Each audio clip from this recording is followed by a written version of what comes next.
Olá, olha, quem trabalha com Python, né? Uma hora ou outra bate naquela necessidade.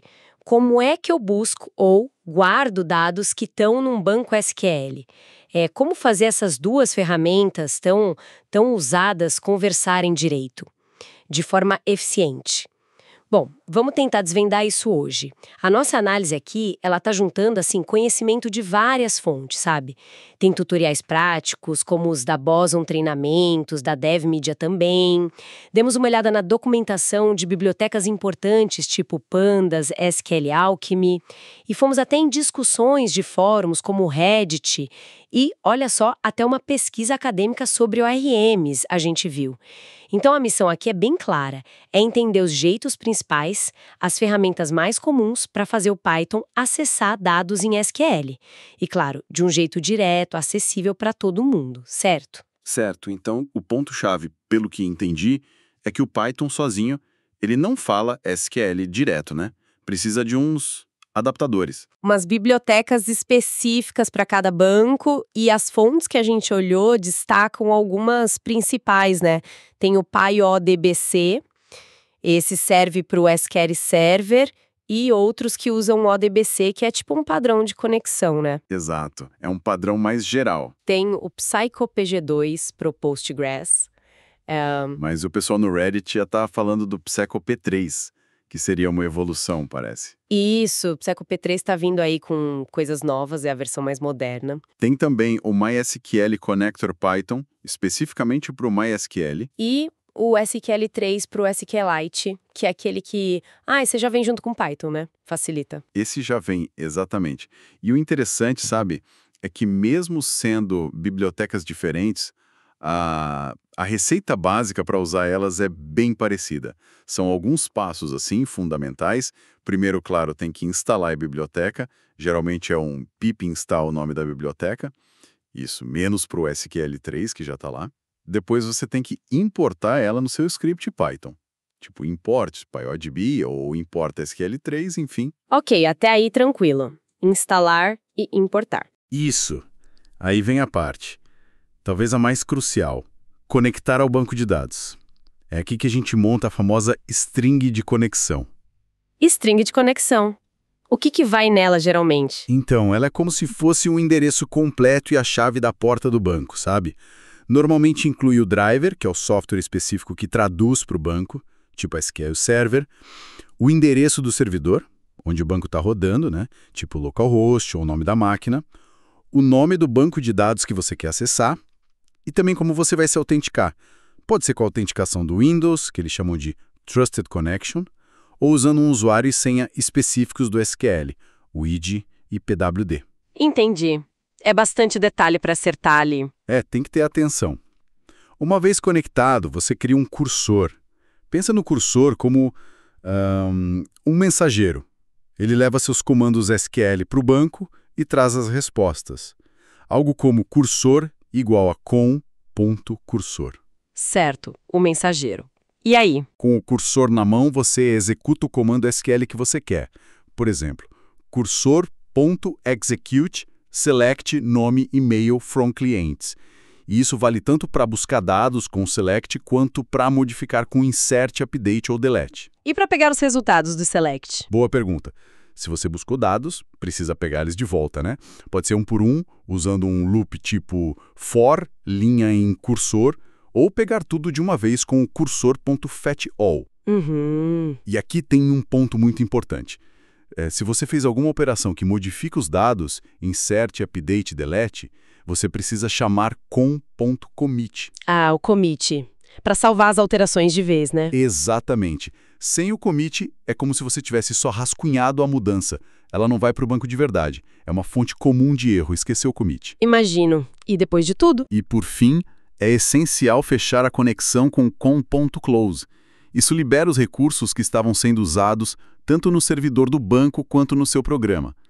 Eu lembro de ver discussões em fóruns sobre problemas de performance causados justamente por esquecer de fechar conexões abertas. Uma coisinha simples que pode dar uma baita dor de cabeça. Entendi esses passos básicos.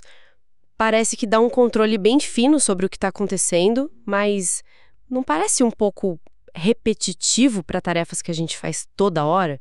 Tipo, só pegar uns dados para analisar. As fontes que a gente viu falam de jeitos mais simples, né? Sim, com certeza. Existem ferramentas de mais alto nível que ajudam nisso. A biblioteca Pandas, por exemplo, que é super popular para análise de dados, é um ótimo exemplo. Ela tem uma função chamada pandas.readsql, é muito prática. Você passa para ela o comando SQL que você quer rodar e a conexão que você já abriu, e ela te devolve um data frame do Pandas, aquela estrutura de tabela, sabe? Já prontinho para você começar a analisar, manipular os dados. É um atalho bem poderoso. Os tutoriais da DevMedia mesmo destacam isso para simplificar a carga. Ah, o pandas.readsql. Isso parece mesmo muito prático, especialmente para quem já usa Pandas para análise. Mas essa facilidade toda não pode ter um lado ruim? Tipo, se a tabela for gigante, ele não tenta trazer tudo para a memória de uma vez? Isso não poderia gerar uns gargalos de performance em datasets muito grandes? Talvez exija mais cuidado, né? É um ponto super válido. O ReadSQL é conveniente sim, mas para volumes massivos de dados, pode ser que ele consuma muita memória de uma vez. Aí talvez seja melhor otimizar a consulta SQL para trazer menos dados ou buscar os dados em pedaços, o que chamam de chunks. Outra abordagem para abstrair o SQL, para não ter que escrever SQL na mão, são os ORMs, os mapeadores objeto-relacionais. ORMs. Isso.